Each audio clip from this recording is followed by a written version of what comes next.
Hello mayam, yung sa ne, mayang ba se, ekdam nong churak pa siya, phajana haure siya. Mayang ba wai chai re, siya na wa phudi gom. Si jing haning nang hatang tau ni dai. Si se gi mayang ba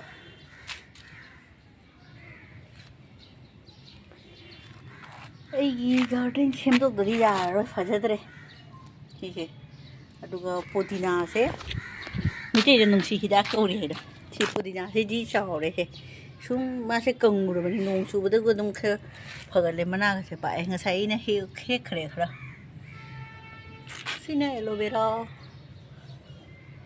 ꯁꯤꯅꯤꯗ ꯑꯗꯨ ꯁꯤꯒꯁꯨ ꯃꯌꯥꯝꯒ ꯐꯖꯗ꯭ꯔꯁꯨ ꯁꯤꯁꯨ ꯑꯩꯅ ꯍꯦꯛꯑꯦꯕ ꯆꯥꯎꯔꯦ ꯁꯤꯁꯨ